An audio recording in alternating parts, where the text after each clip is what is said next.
नमस्कार दोस्तों, स्वागत है आप सभी का रोशन सा स्टडी पॉइंट पे। और आज की इस वीडियो में हम देखने वाले हैं 12th क्लास पॉलिटिकल साइंस के जितने भी इंपॉर्टेंट कार्टून है और इंपॉर्टेंट मैप। ठीक है, देखिए 4 मार्क्स में आपका पता है कार्टून आता है और 4 मार्क्स का मैप आता है, यानी कि लगभग 8 नंबर आपके फिक्स हो जाने वाले हैं। कार्टून और मैप इसी में से आने वाले हैं। ठीक है, इससे बाहर नहीं आएंगे। क्वेश्चंस भी हम डिस्कस कर लेंगे, कार्टून और मैप से रिलेटेड जितने भी क्वेश्चंस होंगे वो भी डिस्कस करेंगे हम। सबसे पहले हम क्या करेंगे, हमारे एनसीईआरटी बुक जो फर्स्ट और सेकंड दोनों बुक से हम क्योंकि करने वाले हैं, तो दोनों बुक में जितने भी कार्टून दे रखे हैं, कुछ कार्टून को मैंने स्किप भी कर दिया है जो मेरे हिसाब से इंपॉर्टेंट नहीं थे। बाकी मैंने ज़्यादातर कार्टून को इसमें ऐड कर रखा है और मैप को भी ऐड कर रखा है, उसको हम समझेंगे। और उसके बाद सपोर्ट में भी बहुत सारे कार्टून्स दे रखे हैं, नीचे क्वेश्चंस भी दिए होते हैं, तो उसके थ्रू भी हम क्या करेंगे, क्वेश्चंस को भी डिस्कस कर लेंगे कि कार्टून से और मैप से किस टाइप के क्वेश्चंस पूछे जाते हैं पेपर में। तो चलिए अब हम चलते हैं अपने एनसीईआरटी की पीडीएफ में और एक एक करके सभी कार्टून्स को पहले और जितने भी चित्र वगैरह दे रखे हैं उसको हम समझते हैं। सो प्यारे बच्चों, जैसा कि आप सभी को पता है, पहला चैप्टर है दो ध्रुवीयता का अंत और पहले ही पेज पे आपको ये चित्र देखने को मिल जाएगा। ये क्या है, बर्लिन की दीवार का चित्र है ना। तो बर्लिन की जो दीवार है वो बर्लिन को 2 भागों में बांटती थी, पश्चिमी बर्लिन और पूर्वी बर्लिन। ये जो दीवार है वो लगभग 150 किलोमीटर में फैली हुई थी, 28 वर्षों तक खड़ी रही थी। इसको कब बनाया गया था, 1961 में इस दीवार को खड़ी की गई थी और इसको तोड़ा कब गया था, तो 1989 में। ठीक है, तो ये बर्लिन की दीवार के बारे में है। और बर्लिन की जो दीवार है वो साम्यवादी दुनिया और पूंजीवादी दुनिया के विभाजन का सबसे बड़ा प्रतीक माना जाता था।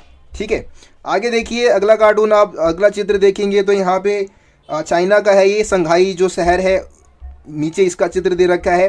और ऊपर देखेंगे तो ऊपर आपको चाइनीज़ संस्कृति की बात की गई है, चाइनीज़ संस्कृति को दिखाने की कोशिश की गई है। ठीक है, और चाइना के विकास की अवधारणा को समझाने की कोशिश की गई है। ये संघाई का चित्र है जो कि लगभग 1978 के बाद ये चित्र मतलब क्लिक की गई होगी शायद, क्योंकि उसी के बाद से ही जो आपको पता है कि इतना ज़्यादा डेवलपमेंट जो है चाइना में वो इसी समय के बाद देखने को मिलता है। ठीक है, अगला आप देखेंगे ये मैप। देखो भाई, ये मैप बहुत ज़्यादा इंपॉर्टेंट है और मैप में बहुत सारे बच्चे क्यों फंसेंगे, क्योंकि उनको लोकेशन मालूम नहीं होगा कौन सा देश कहाँ पे है। तो मैं आपको बता देता हूँ, इस मैप को आप करेंगे वर्ल्ड मैप अगर पूछा जाएगा तो सबसे ज़्यादा जो इंपॉर्टेंट मैप है वो यही दे रखा है।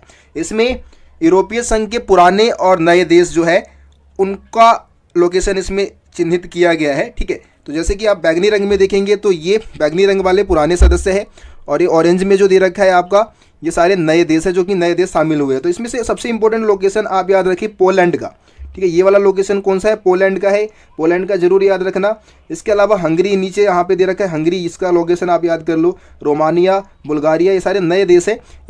इसमें से सबसे ज़्यादा जो इंपॉर्टेंट रहेगा आपका पोलैंड का रहेगा। पोलैंड का लोकेशन पूछा जाता है।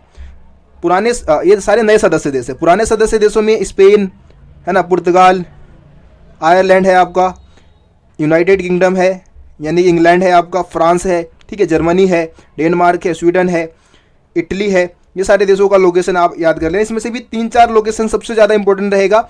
एक तो आपका स्पेन का रहता है, फ्रांस का रहता है, यूके का रहता है ना। ठीक है, तो ये लोकेशन आप जरूर याद कर लेना, इस मैप में से पूछा जाएगा ये। आगे देखिए अगला अगर आप चित्र देखेंगे तो ये टाइटैनिक जहाज़ का चित्र है। ये ऊपर आप देखेंगे ये 12 सितारे दे रखे हैं जो कि यूरोपीय संघ के झंडे में भी ये सितारे आपको देखने को मिल जाएगा।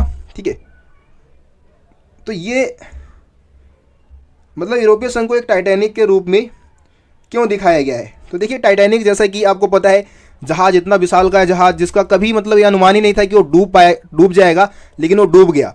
ऐसे ही यूरोपीय संघ में जो ये कोशिश की जा रही थी कि भाई हम संविधान बना लेंगे, सभी देश मिलके एकजुट होकर काम कर लेंगे, ये सही साबित नहीं हुआ। 2003 में जो यूरोपीय संघ का जो संविधान बनने जा रहा था वो असफल रहा था, है ना। उसी को इंगित करता है ये चित्र। इधर देखिए एक और मैप आ गया है, ये पूर्वी एशिया का मैप है। ठीक है, तो पूर्वी एशिया या दक्षिणी पूर्वी एशिया, आसियान के जो देश है उनका लोकेशन आपको इस मैप में दिखाना है, इस मैप में आपको याद करना है। तो देखिए सबसे पहले यहाँ ऊपर से स्टार्ट करेंगे हम। ये म्यांमार का है, उसके नीचे ये पीले रंग में लाओस दे रखा है, इसके नीचे थाईलैंड है, उसके नीचे कंबोडिया है, इधर वाला ये जो पूरा जो हरे रंग में दे रखा है ये आपका वियतनाम है। ठीक है, उसके नीचे आएंगे, यहाँ पे आपको दिख जाएगा ब्रुनेई दारुसलाम आपको दिख जाएगा, ये वाला लोकेशन है। मलेशिया का लोकेशन ये वाला है। सिंगापुर उसके नीचे ही थोड़ा सा छोटा सा है सिंगापुर। ठीक है, तो सिंगापुर इधर रहेगा आपका। ये पूरा जो पीले रंग में दे रखा है ये इंडोनेशिया है ना। फिलीपींस की बात करें तो ये हमारा फिलीपींस है। यही क्वेश्चंस आते हैं। अगर पूछा जाएगा आपके मैप में तो ये वाले लोकेशन पूछे जाएंगे, ठीक है। बस इसको आप ज़रूर याद करके जाना भाई। अब देखो एक बार में तो याद होगा नहीं, बार बार आपको इसको करना पड़ेगा, ठीक है, तब जाके होगा। आगे देखिए यहाँ पे मनमोहन सिंह जी है और यहाँ पे क्या लिखा है, पूर्वी एशिया के देश हमें इनकी आदत डालनी होगी। देखो पूर्वी एशिया के देशों को अब महत्व देने की बात की जा रही है कि पूर्वी एशिया के देशों को भी हमें क्या करना होगा, महत्व देना होगा। जैसे कि आसियान, चीन, जापान है ना, दक्षिण कोरिया है, ये सारे इतने तेज गति से विकास कर रहे हैं, तो उधर भी हमें ध्यान देना होगा। उसी को दर्शाता है ये चित्र। देखिए ये ड्रैगन वाला जो है ये बहुत ज़्यादा इंपॉर्टेंट है। चीन की दीवार है ना, इसमें ड्रैगन को भी दिखाया गया है। तो और यहाँ पे एक लीडर है, यहाँ पे एक लीडर है, ठीक है, जो कि इसको रोकने की कोशिश कर रहे हैं। तो ये चाइना की उभरती हुई शक्ति को दर्शाता है और इसको कोई नहीं रोक सकता। चाइना एक उभरती हुई शक्ति के रूप में बहुत तेज़ी से विकास कर रहे हैं और इसको कोई नहीं रोक सकता। और आई थिंक ये एक लीडर है, शायद सिंगापुर के, नाम मेरे को मालूम नहीं है, ठीक है। तो ये है आपका ये चित्र। अगला देखिए, अगला ये साइकिल का चित्र दे रखा है। साइकिल आप सभी को पता है चाइना में सबसे ज़्यादा साइकिल चलाया जाता है, साइकिल का यूज़ किया जाता है। एक तरफ साम्यवाद का प्रतीक है ये और दूसरी तरफ ये डॉलर का प्रतीक दे रखा है। तो चाइना ने किस तरीके से साम्यवाद से पूंजीवादी व्यवस्था को अपना लिया था, है ना, अमेरिका के साथ संबंध वगैरह बनाने शुरू कर दिए थे, उसी को इंगित करता है ये चित्र, ठीक है। चलिए आगे बढ़ते हैं। यहाँ पे इस चित्र में आप देखेंगे बहुत ज़्यादा इंपॉर्टेंट चित्र है भाई। इस चित्र में देखेंगे एक तरफ शेर है, दूसरी तरफ बाघ है, बीच में हमारे लीडर नहीं, वैसे श्रीलंका के लीडर है, राजपक्षे है ये, ठीक है। तो ये आपको पता है कि सीली लोगों का प्रतीक है। ये जो शेर है वो सीली लोगों का और जो बाघ है वो जो लिट्टे जो है, यानी कि लिबरेशन टाइगर्स ऑफ तमिल नीलम, यानी कि वहाँ का जो तमिल लोग हैं उनका जो संगठन का जो प्रतीक चिन्ह था उसमें दे रखा है ये, ठीक है, बाघ। तो जो राजपक्षे वो क्या करने की कोशिश कर रहे हैं, इन दोनों के संघर्ष, जो इन दोनों के बीच में जो संघर्ष हो रहा है उसमें तालमेल बनाने की कोशिश कर रहे हैं, ठीक है। इसको दर्शा रहा है ये चित्र।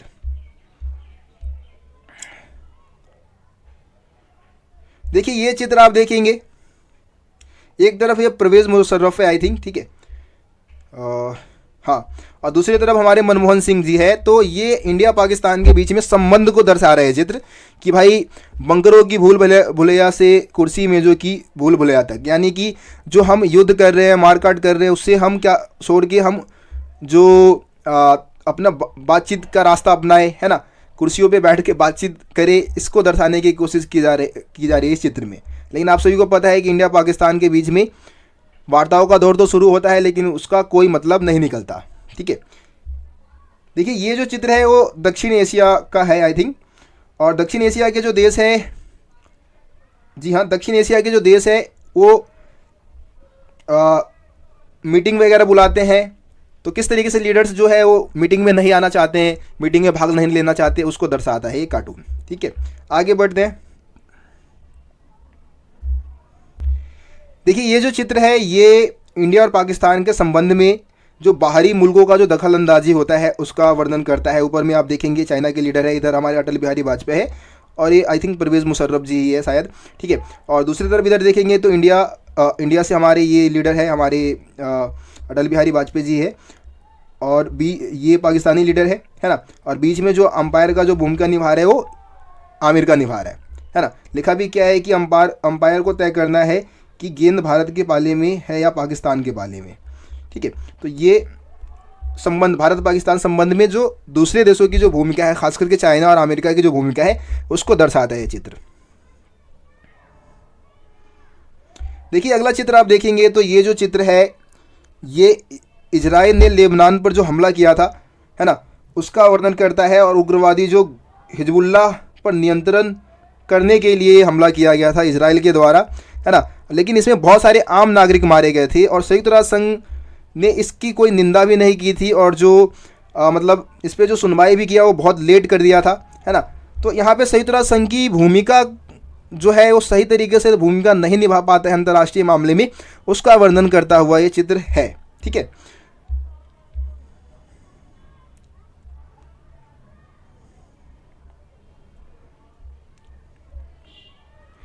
देखिए यहाँ पे एक और जगह, ये भी हमारे संयुक्त राष्ट्र संघ वाले चैप्टर से ये चित्र दे रखा है, दारफुर, दारफुर एक जगह का नाम है। तो वहाँ पे बहुत ज़्यादा मतलब व्यवस्थाएं जो है वो ठीक नहीं है, लोगों की हालत बद से बदतर हो गई है। लेकिन जो संयुक्त राष्ट्र संघ है इसकी स्थिति में कोई हस्तक्षेप नहीं कर रहा है, उसकी स्थिति को सुधारने के लिए कोई मतलब कोशिश नहीं कर रहा है, उसी चीज़ को दर्शा रहा है ये हमारा चित्र। ठीक है, देखो चित्र को समझना बहुत ज़रूरी है। क्वेश्चन जो आएंगे ना आप आसानी से कर पाओगे, लेकिन आप अगर चित्र को समझ गए तो कोई भी क्वेश्चन पूछ ले आप आसानी से बता सकते हो। देखो यहाँ पे ये जो चित्र है वो संयुक्त राष्ट्र संघ में जो अमेरिका का जो वर्चस्व है उसको दर्शाता है ना। अमेरिकी वर्चस्व को दर्शाता है कि यूएनओ यानी कि आप प्यार मोहब्बत से मान लो, नहीं तो दूसरा जो मेरे पास तरीका है वॉर है, युद्ध से भी हम क्या कर लेंगे, किसी भी देश को अपनी बात मानने से मनवा लेंगे। ठीक है, तो या तो आप यूएनओ की बात मान लो, यूएनओ में भी किसका दबदबा है भाई, अमेरिका का है। दूसरी तरफ अगर आप यूएनओ से नहीं मानोगे तो है ना हमारे पास वॉर का रास्ता है। ठीक है, तो ये है ये चित्र। आगे देखिए ये जो कबूतर वाला चित्र है काफ़ी इंपॉर्टेंट है, आप सभी को पता है कबूतर जो है किसका प्रतीक है भाई, शांति का प्रतीक है। और सेना आप सभी को पता है युद्ध और हिंसा का प्रतीक माना जाता है। तो ये भारत ने जो श्रीलंका में जो शांति सेना भेजी थी उसका वर्णन करता है ये चित्र कि भाई मतलब युद्ध या हिंसा को रोकने के लिए सेना का इस्तेमाल किया जा रहा है, वो क्या सही है या गलत है, उसी का वर्णन ये चित्र करता है। ठीक है,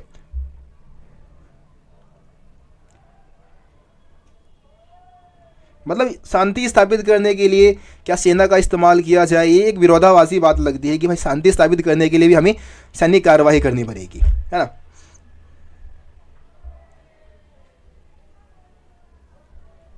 देखिए अगला आप देखेंगे यहाँ पे दो देश है, एक तो नॉर्थ कोरिया आपको नीचे दिख रहे हैं, किंग जोन उन जी हमारे दिख रहे हैं, इधर ईरान दिख रहा है आपको, है ना।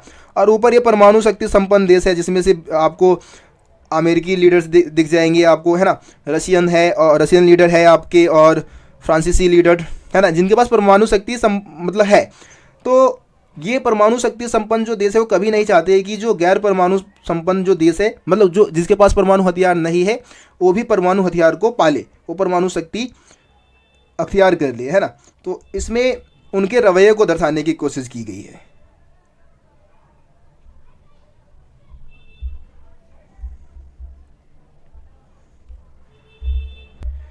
देखिए जो हमारा ये अगला चित्र है ये अमेरिका के मतलब रक्षा बजट खास करके युद्ध वगैरह पे जो खर्च करता है उसका वर्णन करता है, यानी कि युद्ध पे बहुत पैसे खर्च करता है, शांति की स्थापना करने में उसका जो पैसे है वो बहुत कम खर्च करता है, उसी का वर्णन ये चित्र करता है।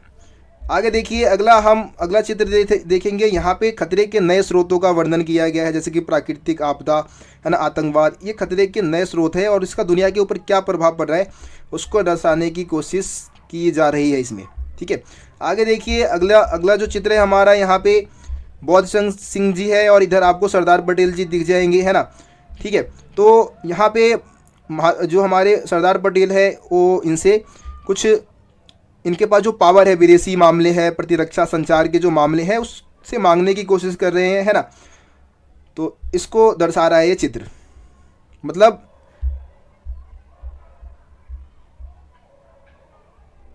यहाँ पे आप देखेंगे जनता के ऊपर सवार है ये बौद्ध सिंह जो है हमारे मणिपुर के जो राजा थे, है ना।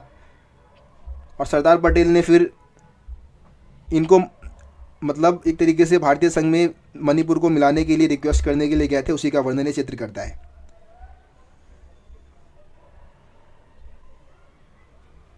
देखिए अगला चित्र आप देखेंगे, इस चित्र में हमारे जवाहरलाल नेहरू जी है। और जब भारत आज़ाद हुआ तो आज़ादी के बाद जो भाषाई आधार पे जो राज्यों के गठन की जो डिमांड होने लगी थी, जो अलग अलग जगह के लीडर्स हैं आप देख सकते हैं, है ना, वो क्या कर रहे हैं, मतलब भाषा के आधार पे नए नए राज्य की मांग करने की कोशिश कर रहे हैं। इस वजह से हमारे जो जवाहरलाल नेहरू जी है वो कन्फ्यूज़ है क्या करे। ठीक है, तो उसी का वर्णन ये चित्र करता है।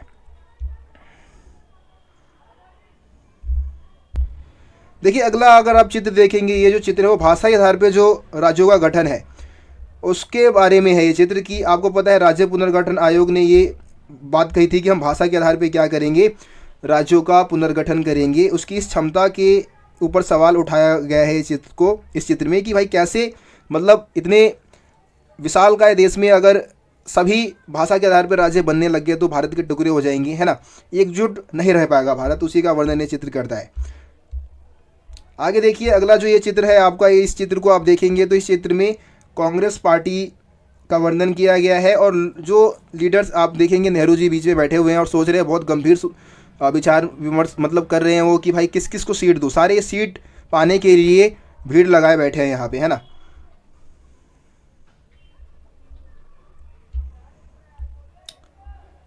देखिए अगला चित्र आप देखेंगे, ऊपर जो है ये कांग्रेस पार्टी के लीडर्स बैठे हुए हैं, ठीक है, और नीचे जो है विपक्षी पार्टी है और किसी तरीके से इसको खींचने की कोशिश कर रहे हैं, मतलब कि इस पार्टी, ये जो पार्टी है मतलब इसको गिराने की कोशिश कर रहे हैं, ठीक है।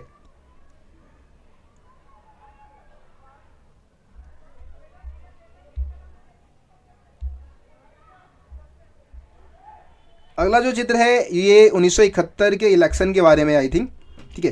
तो 1971 में आप सभी को पता है इंदिरा गांधी की जीत हुई थी और विपक्षी पार्टी ने जो ग्रांड अलायंस बनाया था वो बिल्कुल पूरी तरीके से फेल हो गया था, उसी का वर्णन करता है ये चित्र। देखिए बस आपको मैं थोड़ा सा तेज़ी में ये बताने की कोशिश कर रहा हूँ कि कौन सा कार्टून क्या दर्शाता है, बाकी अभी हम सपोर्ट से जो क्वेश्चंस उठाएंगे उसमें आप ज़्यादा आसानी से चीज़ों को समझ पाएंगे, ठीक है। ये देखिए अगला जो चित्र है, आप इस चित्र को देखेंगे, ये जो चित्र है वो 1977 में जो कांग्रेस पार्टी हार गई थी और है ना, इमरजेंसी के बाद जो चुनाव हुआ था उसमें कांग्रेस पार्टी हार गई थी, उसका वर्णन करता है। और आसपास में सारी मतलब जो सत्ता में जो पार्टी आई, जनता पार्टी आई, उसके लीडर्स यहाँ पे खड़े हैं, ठीक है। उनके कुछ नाम भी दे रखे हैं, जैसे जगजीवन राम जी है, मोरारजी देसाई है, चौधरी चरण सिंह जी है ना, अटल बिहारी वाजपेयी है। तो इन लीडर्स को यहाँ पे दिखाया गया है। अगला चित्र देखेंगे, यहाँ पे हमारे जयप्रकाश नारायण जी है, बोर्ड लेके बैठे हुए हैं कि भाई लोकतंत्र बचाओ, है ना, जेपी लिखा भी है, लोकतंत्र बचाने की कोशिश कर रहे हैं ये। नीचे ये सारे भी जो सत्तारूढ़ी पार्टी है उसके लीडर्स है। देखो वो लोकतंत्र को पतीला लगाना चाहता है और अराजकता फैलाना चाहता है और सत्ता हासिल करना चाहता है। मतलब ये इनका कहना ये है कि भाई ये जो है वो लोकतंत्र का पतीला लेके, लोकतंत्र का झंडा लेके सत्ता में आना चाहता है, ऐसा ये कह रहे हैं, ठीक है।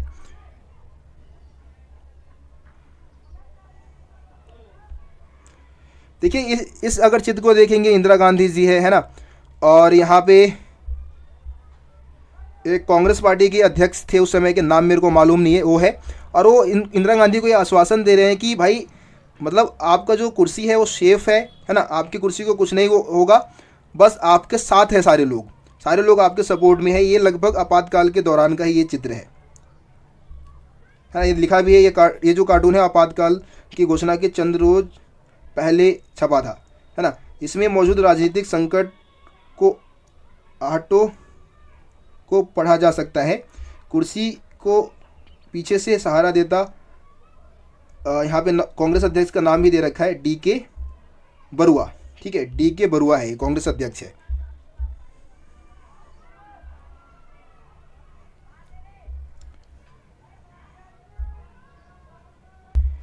ये देखिए अगला जो आप चित्र देखेंगे, ये जो चित्र है वो जो जनता पार्टी है, जनता पार्टी में सत्ता के लिए जो संघर्ष चला, जो मतलब जो भी अंदर जो भी खलबली हुई, उसी का वर्णन ये चित्र करता है कि सत्ता के लिए जो लीडर्स थे वो आपस में ही एक दूसरे से लड़ रहे हैं, खींचातानी कर रहे हैं, ठीक है।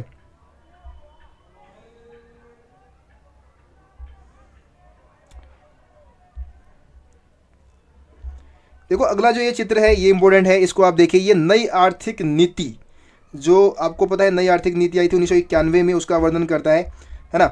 हमारे उस समय वित्त मंत्री थे मनमोहन सिंह, तो मनमोहन सिंह जी कह रहे हैं कि खुशहाली की इस नगरी में आपका स्वागत है। यानी कि हम जब 1991 में नई आर्थिक नीति अपना रहे थे तो उसको कह रहे थे कि अगर हम इस रास्ते पे चलते हैं तो एक न एक दिन खुशहाली ज़रूर आ जाएगी, और सभी लीडर्स उनके साथ चल रहे हैं, है ना। चलिए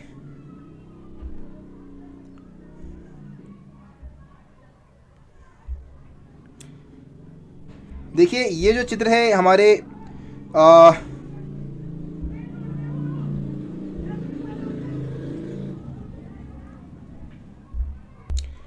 तो इस चित्र में BP सिंह जी है, उस समय के प्रधानमंत्री, ठीक है, प्रधानमंत्री थे हमारे देश के, आप सभी को मालूम है। उनका वर्णन करता है ये चित्र। और ये गठबंधन की सरकार बनी थी, भाजपा और एक और पार्टी जो है उसने सपोर्ट किया था। ऊपर जो दो लीडर है उसमें एक तो ज्योति बसु है और दूसरे आडवाणी जी है, जो कि BP सिंह को मतलब कठपुतली की तरह नचाने की कोशिश कर रहे हैं, है ना। तो गठबंधन की सरकार में यही होता है कि भाई वैसे तो सरकार बन जाती है किसी एक व्यक्ति की, है ना, लेकिन जो दूसरे जो सपोर्ट करने वाले होते हैं वो भी क्या करते हैं, अपनी चलाने की कोशिश करते हैं। इस वजह से जो सत्ता में होता है वो कठपुतली की तरह नाचता है, क्या नहीं, कहीं ना कहीं यही इस चीज़ को दर्शाने की कोशिश की जा रही है इसमें। तो ये तो वैसे भाई हमारे सारे कार्टून थे। अब हम क्या करने वाले हैं, सपोर्ट में बहुत सारे कार्टून्स दे रखे हैं, उन कार्टून्स के नीचे क्वेश्चंस भी दिए होते हैं, तो हम कार्टून और क्वेश्चन आंसर दोनों करने वाले हैं। तो चलिए अब चलते हैं अपनी सपोर्ट की पीडीएफ में। देखिए यहाँ पे सबसे पहला जो चित्र आपका है, ये चित्र आप देखिए और इस चित्र को देखने के बाद जो क्वेश्चंस दे रखे हैं उसका आंसर आप दीजिए। तो जैसे कि आप इस चित्र को देखेंगे, आप सभी को पता है कि ये बर्लिन की दीवार का चित्र है ना। क्वेश्चन पहला क्या है, उपरोक्त चित्र में दर्शाई गई दीवार किस देश से संबंधित है? तो ये जर्मनी से संबंधित है ना। जर्मनी की राजधानी है बर्लिन, आप सभी को मालूम है। यह दीवार किस बात का प्रतीक है? तो ये साम्यवाद और पूंजीवादी विचारधारा के बीच में जो विभाजन है उसका प्रतीक है। साम्यवादी दुनिया और पूंजीवादी दुनिया के विभाजन का प्रतीक माना जाता है। तीसरा है, शीत युद्ध से आप क्या समझते हैं? तो शीत युद्ध का मतलब होता है कि दो देशों के बीच में संघर्ष और तनाव की उत्पन्न स्थिति तो उत्पन्न हो लेकिन वास्तव में युद्ध ना हो, तो उसको हम क्या बोलते हैं? शीत युद्ध बोलते हैं। ठीक है, आगे देखते हैं। अगला जो है साइकिल वाला चित्र आ गया। ठीक है, ये देखिए पहला क्वेश्चन क्या दे रखा है कि दिए गए कार्टून में साइकिल का प्रतीक किस देश की अर्थव्यवस्था को दर्शाता है ना। तो ये चाइना की अर्थव्यवस्था को दर्शाता है। ठीक है, और चाइना में सबसे ज़्यादा साइकिल यूज में लाया जाता है, आप सभी को मालूम है ये बात। अगला है, 1972 में चीन ने किस देश के साथ संबंध बनाकर राजनीतिक और आर्थिक एकांतवास को समाप्त किया? तो आप सभी को पता है किसके साथ संबंध बनाए थे? चाइना ने अमेरिका के साथ संबंध बना के अपने राजनीतिक एकांतवास को ख़त्म किया था। साइकिल के आगे के पहिए में दिया गया प्रतीक चिन्ह किस विचारधारा को दर्शाता है? और ये पीछे के दिए गए पहिए को दिया गया प्रतीक चिन्ह किस देश की मुद्रा को दर्शाता है? तो आप सभी को पता है कि ये साम्यवादी विचारधारा को दर्शाता है, आगे वाला जो है ना सिंबल। और इधर आप देखेंगे डॉलर का निशान है जो कि अमेरिकी मुद्रा डॉलर को दर्शाता है। ठीक है, देखिए इसमें मैप भी दे रखा है, मैप आगे यहाँ पे रहेगा आप सभी के लिए। तो मैप आप सभी को पता है कैसे करना होता है। मैप को देखेंगे आप, जो क्वेश्चन दिए होंगे उस क्वेश्चन के अकॉर्डिंग आपको आंसर देना होता है। एक क्रम संख्या लिखा होगा, मैप में जो संबंधित अक्षर होगा उसको यहाँ पे लिखना होगा और देश का जो नाम होगा यहाँ पे लिखना होगा, देश या राज्य का नाम जो होगा वो यहाँ पे लिखना होगा। ठीक है, तो क्वेश्चंस आप देखेंगे, क्वेश्चंस देखते हैं हम। देखिए पहला क्वेश्चन दे रखा है, यूरोपीय संघ का एक पुराना सदस्य देश। यूरोपीय संघ का एक पुराना सदस्य देश जो है आप यहाँ पे ए में देखेंगे तो ये आपका आई थिंक पोलैंड होगा। ठीक है, पोलैंड यूरोपीय संघ का पुराना सदस्य पूछा ना, ये तो नया सदस्य है, सॉरी।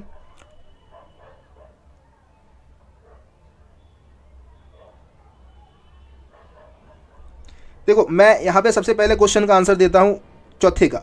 वह देश जिसने ये 2016 में हुए जनमत संग्रह के पश्चात यूरोपीय संघ से अलग होने का निर्णय लिया। तो 2016 में यूरोपीय संघ से अलग होने का निर्णय किसने लिया था? इंग्लैंड ने लिया था। तो यहाँ पे जो डी वाला लोकेशन दे रखा है ना, तो आपको क्या करना होगा, जो संबंधित अक्षर है, जैसे चौथे का जो संबंधित अक्षर है डी है और देश का नाम क्या है? इंग्लैंड है, तो यहाँ पे आपको इंग्लैंड भरना होगा, है ना। इस तरीके से आपको मैप करना होता है। हिस्ट्री की तरह मैप को आपको आंसर सीट के साथ नहीं लगाना होता है, आपको बॉक्स बनाना होगा। इस तरीके का बॉक्स आपको पेपर में बनाना होगा और उसके बाद आप जो भी लोकेशन आप लिखेंगे वो बताना होगा। उसके बाद है देखिए, यूरोपीय संघ का वह देश जो सुरक्षा परिषद का स्थायी सदस्य है। तो सुरक्षा परिषद का अब एक ही जो देश है वो स्थायी सदस्य रह गया है, क्योंकि ब्रिटेन तो अलग हो गया, पहले ब्रिटेन भी था, है ना। तो ये ऑप्शन यहाँ पे जो आपका बी दे रखा है ना, तीसरे का आंसर क्या हो जाएगा? यूरोपीय संघ का वह देश जो सुरक्षा परिषद का स्थायी सदस्य है। तो ये बी वाला जो लोकेशन है फ्रांस का दे रखा है, फ्रांस आपका सही आंसर हो जाएगा। उसके बाद यूरोपीय संघ का वह संघ का एक नया सदस्य देश, तो दूसरे का ये हो जाएगा आपका ए, है ना, पोलैंड। ठीक है, पोलैंड है। और यूरोपीय संघ का एक पुराना सदस्य देश, तो सी वाला है, सी वाला जो लोकेशन है वो आयरलैंड का है। तो आयरलैंड आपका क्या हो जाएगा? सही आंसर हो जाएगा। ये मैप इंपॉर्टेंट है भाई, इसको करके जरूर जाना। अगला देखो भाई, अगला आप देखोगे चित्र, ये उपरोक्त कार्टून किस देश से संबंधित है? भाई श्रीलंका से संबंधित है। दिए गए चित्र में दिखाए गए व्यक्ति कौन है? राजपक्षे है, महेंद्र राजपक्षे, है ना। अगला है, दिए गए चित्र में बाघ किस समुदाय का प्रतिनिधित्व करता है और सिंह किस देश का प्रतिनिधित्व करता है? किस देश का? अच्छा, तो देखिए जो बाघ है वो वहाँ का जो तमिल लोग है ना, उसका प्रतिनिधित्व करता है। और जो सिंह है यानी कि सिंह है जो सिंह है वो किसका प्रतिनिधि करता है? किस देश का प्रतिनिधि करता है? श्रीलंका का। ठीक है, तो ये आपका हो जाएगा सही आंसर। फिर से मैप वाला क्वेश्चन आ गया है।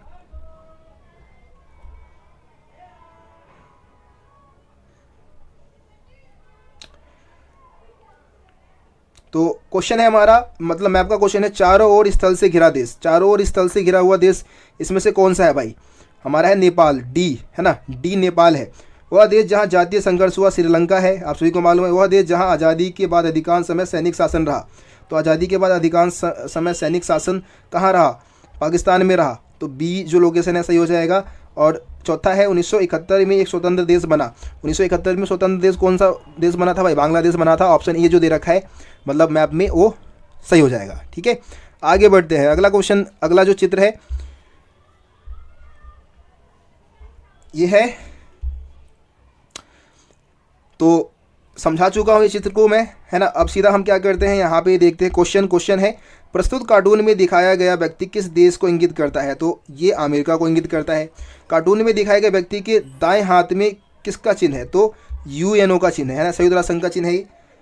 आम सभा के कोई 2 कार्य लिखिए। देखिए आम सभा में सभी बैठकें होती है, जितने भी फैसले होते हैं आम सभा में लिए जाते हैं, है ना। और आम सभा जो भी समस्याएं हैं उस पर विचार विमर्श करती है, समस्याओं के समाधान के लिए जो भी कदम उठाए जा सकते हैं उस पर विचार विमर्श करती है आम सभा। चलिए आगे बढ़ते हैं। अगला जो है ये प्राकृतिक आपदाएं, आतंकवाद, आपको पता है कि ये जो खतरे के नए स्रोत है उसका वर्णन करता है ये चित्र, है ना, ये कार्टून। उपरोक्त कार्टून में सुरक्षा के किन खतरों को दर्शाया गया? तो खतरे के जो नए स्रोत है जैसे कि आतंकवाद, प्राकृतिक आपदा, महामारी, उसको दर्शाया गया है ना। सुरक्षा के इन खतरों से किस प्रकार निपटा जा सकता है? तो सुरक्षा के इन खतरों से आप तभी निपट सकते हो जब आप एक दूसरे को सहयोग करोगे, सहयोग मूलक सुरक्षा की नीतियों को अपनाना होगा, तब जाके ही हम सभी देश मिलकर इसको ख़त्म कर सकते हैं।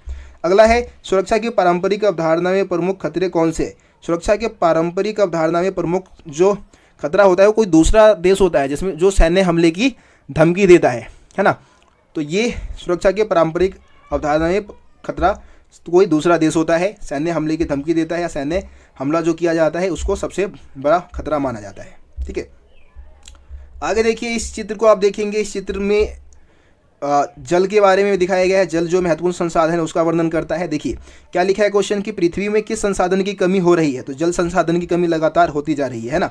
कौन सा प्राकृतिक संसाधन साझा संसाधन माना जाता है? प्राकृतिक संसाधन में साझा संसाधन की बात करें तो जल भाई एक साझा संसाधन है जिसका इस्तेमाल सभी कर सकते हैं, है ना। उसके बाद है वे मध्य एशिया के देश जिनके बीच जल के लिए हिंसक संघर्ष हुआ एवं किन कारणों से पेयजल की कमी हो रही है? सबसे पहले तो उन देशों का नाम बताना है जिसके बीच में जल संघर्ष हुआ है। मध्य एशिया के देशों के नाम बताने हैं, तो जैसे कि जॉर्डन है, इजराइल है, सीरिया है, इनके बीच में संघर्ष हुआ है ना। और जल के कमी के कारण, जल में कमी के कारण क्या है? जल में कमी इसलिए हो रही है, जल की मात्रा में कमी इसलिए हो रही है क्योंकि जनसंख्या लगातार बढ़ रही है ना। हम पानी को दूषित करते जा रहे हैं तो इस वजह से जल में कमी हो रही है। आगे बढ़ो, अगला देखो। ये जो है मिक्की माउस है और दूसरे बहुत सारे चित्र वगैरह दे रखे हैं, है ना। तो ये जो है वो वैश्वीकरण वाला चैप्टर से है। क्वेश्चन क्या है हमारा, क्वेश्चन देखते हैं। क्वेश्चन है उपरोक्त कार्टून में वैश्वीकरण के किस प्रभाव को दर्शा रहा है? वैश्वीकरण के सांस्कृतिक प्रभाव को दर्शाने की कोशिश की जा रही है ना। जो कमजोर संस्कृति के ऊपर जो मजबूत संस्कृति है वो अपना पैर पसारे जा रहा है। मैकडोनाल्डीकरण किस देश की संस्कृति को परिलक्षित करती है? जो मैकडोनाल्डीकरण है वो अमेरिकी संस्कृति को दर्शाती है ना। वैश्वीकरण का विरोध इनमें से किन आधारों पर किया जाता है? वैश्वीकरण के जो भी राजनीतिक, आर्थिक, सामाजिक प्रभाव है उसके कारण वैश्वीकरण का विरोध किया जाता है। जैसे कि आर्थिक असमानता में वृद्धि हो रही है, लोग बहुत सारे बेरोजगार होते जा रहे हैं, है ना। कल्याणकारी राज्य की अवधारणा खत्म होती जा रही है, तो इस वजह से वैश्वीकरण का विरोध किया जाता है। अगला देखिए, अगला चित्र है हमारा। चित्र आप समझ चुके हैं सभी, किसी को कोई दिक्कत नहीं होगा चित्र को समझने में। क्वेश्चन है हमारा इंस्ट्रूमेंट ऑफ एक्सेशन क्या था? तो आप सभी को पता है ये सहमति पत्र था। इंस्ट्रूमेंट ऑफ एक्सेशन पे हस्ताक्षर करने का मतलब ये था कि रजवाड़े के राजा जो है भारतीय संघ में शामिल होने के लिए तैयार है ना। अगला है स्वतंत्र भारत के प्रथम गृह मंत्री कौन थे? तो सरदार पटेल जी जो थे, सरदार वल्लभ भाई पटेल जो थे वो स्वतंत्र भारत के पहले गृह मंत्री थे, है ना। भारत सरकार द्वारा राजा से किन मामलों के हस्तांतरण की मांग की जा रही है? तो भाई भारत सरकार ने उनसे विदेशी मामले, है ना, इसके अलावा व्यापार, संचार जैसे जो मुद्दे हैं, अंतरिक्ष, विदेशी मामले और व्यापार के जो मुद्दे हैं उसकी मांग कर रही है। ठीक है, आगे देखिए मैप वाला क्वेश्चन आ चुका है। तो मैप वाले क्वेश्चन में आप देखेंगे पहला है कि वह राज्य जिसे मध्य प्रदेश से अलग करके बनाया गया। तो मध्य प्रदेश से अलग करके किसको बनाया गया भैया, छत्तीसगढ़ को बनाया गया, है ना। संबंधित अक्षर ए, राज्य का नाम छत्तीसगढ़ लिख दोगे, ठीक है। उसके बाद है स्वतंत्र भारत में साम्यवादी सरकार द्वारा शासित पहला राज्य है। तो साम्यवादी सरकार कहाँ बनी थी, सबसे पहले केरल में बनी थी। बी लिख दोगे यहाँ पे और केरल लिख दोगे यहाँ पे, ठीक है। उसके बाद तीसरा है पोट्टी श्री रामुलु से संबंधित राज्य, कहाँ से थे भाई पोट्टी श्री रामुलु, आंध्र प्रदेश से थे, है ना। सी लिख दोगे यहाँ पे, आंध्र प्रदेश लिख दोगे यहाँ पे। अगला है भारत का वह भाग जहाँ सार्वभौमिक व्यस्क मताधिकार पर सबसे पहले चुनाव हुआ। तो इसमें लोकेशन जो दे रखा है भैया, डी दे रखा है, डी है मणिपुर, ठीक है। मणिपुर लिख दोगे, यहाँ डी लिख दोगे, इधर मणिपुर लिख दोगे, मैप हो जाएगा। मैप इंपॉर्टेंट है भाई, ये भी मैप इंपॉर्टेंट है, पेपर में आता है। चलो अगला देखो भाई, अगला कार्टून देखो। क्वेश्चन है भारत में चुनाव आयोग का गठन किस वर्ष हुआ। आप सभी को पता है 1950 में, ठीक है, चुनाव आयोग का गठन किया गया। भारत के प्रथम चुनाव आयुक्त कौन थे, सुकुमार सेन जी थे। कौन थे, सुकुमार सेन जो थे वो भारत के पहले चुनाव आयुक्त थे। कार्टून में भारी भीड़ क्या दर्शाती है, चुनाव समिति के मंच पर बैठे किसी एक नेता की को पहचानिए। देखिए कार्टून में दर्शाया जा रहा है कि नेता लोग जो है वो किस तरीके से कांग्रेस पार्टी में मतलब सीट चाहते हैं, है ना, टिकट चाहते हैं, कांग्रेस पार्टी का टिकट चाहते हैं। और इसमें से एक नेता, तो भाई नेता जो है हमारे लीडर है ऊपर बैठे हुए बीच में, जवाहरलाल नेहरू जी है। बस बात खत्म। चलिए आगे बढ़ते हैं। आगे देखिए अगला मैप आ चुका है हमारे सामने, ठीक है। मैप में क्वेश्चंस देखते हैं और आंसर देते हैं। वह राज्य जहां नेशनल कॉन्फ्रेंस को जीत हासिल हुई। तो नेशनल कॉन्फ्रेंस भाई कहाँ की पार्टी थी, जम्मू कश्मीर की, ऑप्शन ए सही हो जाएगा, है ना। वह राज्य जहां कम्युनिस्ट पार्टी की सरकार बनी, कहाँ बनी थी भैया, केरल में बनी थी, है ना, केरल आपका हो जाएगा। वह राज्य जहां विधानसभा चुनाव में कांग्रेस ने पूर्ण बहुमत की सरकार बनाई। भारत के प्रथम प्रधानमंत्री इस राज्य से थी। तो देखिए इसका जो सही आंसर हो जाएगा आप सभी का, एक सेकेंड,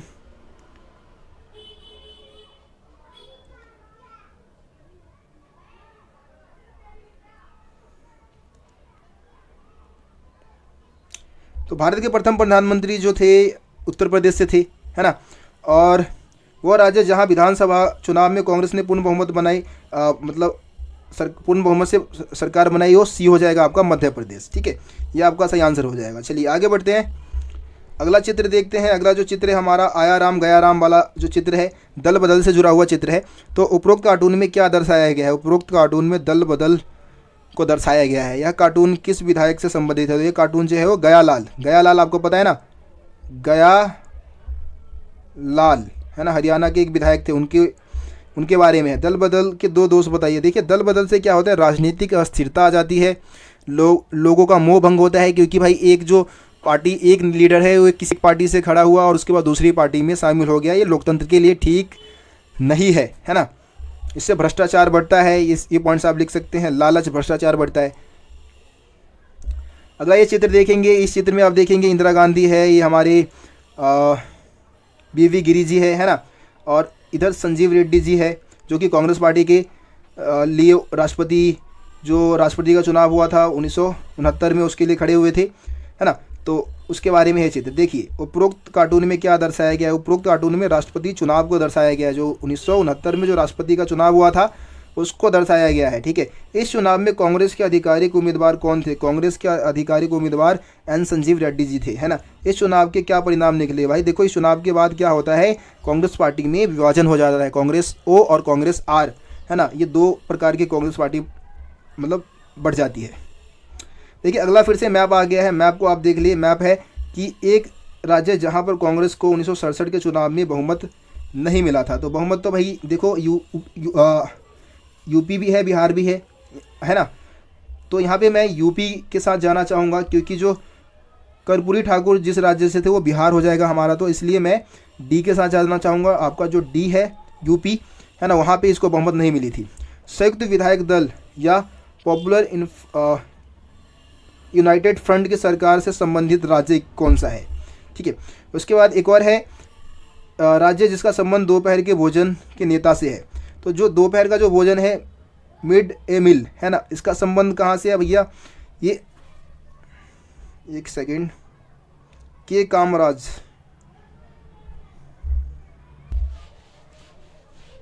तो देखो ये जो के कामराज जो थे, उन्होंने दोपहर की जो भोजन की जो व्यवस्था है उसके जनक माने जाते हैं कहीं ना कहीं, तो ये तमिलनाडु से थे, है ना। ए जो है आपका चौथे का ए सही होगा। कर्पूरी ठाकुर का मैंने आपको बता दिया, बिहार आपका हो जाएगा। बिहार में जो लोकेशन दे रखा है बी दे रखा है वो सही हो जाएगा, है ना। और आखिर में आपका बच गया ये पंजाब, ठीक है। तो संयुक्त विधायक दल यानी कि पॉपुलर यूनाइटेड फ्रंट की जो सरकार है वो कहाँ बनी थी? पंजाब में बनी थी। पंजाब आपका सही हो जाएगा, ठीक है। चलिए अगला कार्टून आप देखेंगे तो भाई अगला कार्टून है, यहाँ पे जेपी जी बैठे हुए हैं, है ना। इधर हमारे जो सत्तारूढ़ी दल के जो नेता है वो सारे देख रहे हैं उनको, और वो कह रहे हैं कि भाई देखो ये किस तरीके से सत्ता का लालची बैठ गया यहाँ पे आके, ऐसा कुछ कह रहे हैं। देखो अब क्वेश्चन पढ़ते हैं। क्वेश्चन है कि उस व्यक्ति का नाम लिखिए जिन्होंने लोकतंत्र बचाओ का बोर्ड पकड़ा हुआ है। तो आप सभी को पता है जयप्रकाश नारायण जी है वो। दूसरा है जेपी को किस नेता के विकल्प के रूप में प्रस्तुत किया गया है? तो जेपी को इंदिरा गांधी के विकल्प के रूप में पेश किया गया है कि भाई इंदिरा गांधी हटेगी तो जेपी जी बन जाएंगे हमारे प्रधानमंत्री। चलो आगे देखो, कार्टून चित्र में दिखाए गए नेताओं के विचार से बैठे हुए व्यक्ति का क्या उद्देश्य है?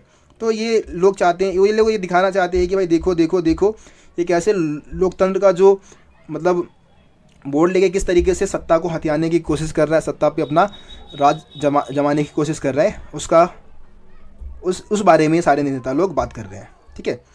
चलिए अगला देखिए, अगला मैप आ चुका है आप सभी के सामने, इंडिया का मैप है। तो वह राज्य जहां जनवरी 1974 में छात्रों ने भ्रष्टाचार के खिलाफ आंदोलन किया, ठीक है। तो भ्रष्टाचार के खिलाफ आंदोलन वैसे जो किया था वो गुजरात में किया था। ये वाला लोकेशन जो दे रखा है गुजरात में, वो सही हो जाएगा, ठीक है। अगला देखिए 1977 के चुनाव में इन राज्यों में अकाली दल की सरकार बनी थी। भाई अकाली दल कहाँ से थे? पंजाब से थे। वैसे यहाँ पे पंजाब में लोकेशन नहीं दे रखा है, हिमाचल प्रदेश में दे दिया है, ये पंजाब में होना चाहिए था, ठीक है। पंजाब में आपका क्या हो जाएगा? सही हो जाएगा, ठीक है। उसके बाद चौधरी चरण सिंह से संबंधित राज्य, तो चौधरी चरण सिंह से संबंधित राज्य कौन सा है? हमारा यूपी है, ठीक है। बी वाला लोकेशन सही हो जाएगा। और अगला दे रखा है वह राज्य जहाँ लंबे समय तक कम्युनिस्ट पार्टी की सरकार रही। तो कम्युनिस्ट पार्टी वैसे कहाँ से है भैया? तमिलनाडु तो नहीं होगा, ये डी ए भी लोकेशन गलत दे रखा है, आई थिंक आपका केरल हो जाएगा इसका सही आंसर, ठीक है।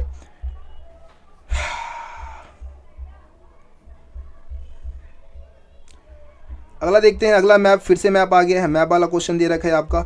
मैप वाला क्वेश्चन क्या है कि वर्ष 1986 में तत्कालीन प्रधानमंत्री राजीव गांधी के साथ समझौते पर हस्ताक्षर किए गए नए बने राज्य के प्रथम मुख्यमंत्री कौन थे? ठीक है। तो यहाँ पे आप सभी को बताना है, जो राजीव गांधी के साथ आपको पता है आई थिंक नाम था लाल डेंगा, ठीक नाम बोल रहा हूँ मैं, लाल डेंगा। तो लाल डेंगा के साथ समझौता हुआ था 1986 में, है ना। कहाँ से थे वो? कहाँ से थे? मिजोरम से थे, है ना, मिजोरम, ठीक है। बी वाला जो लोकेशन है मिजोरम दे रखा है आपका, सही हो जाएगा। अगला देखते हैं, वह राज्य जिसमें 1979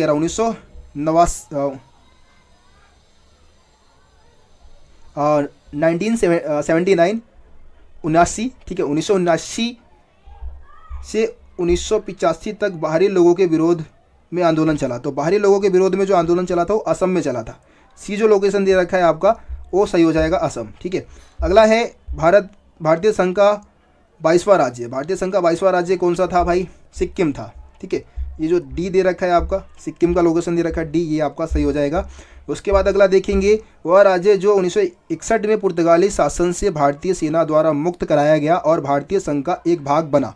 तो 1961 में जो पुर्तगालियों से आज़ाद हुआ था वो था गोवा, ठीक है। यहाँ पे आपका गोवा दे रखा है ई, ये सही हो जाएगा।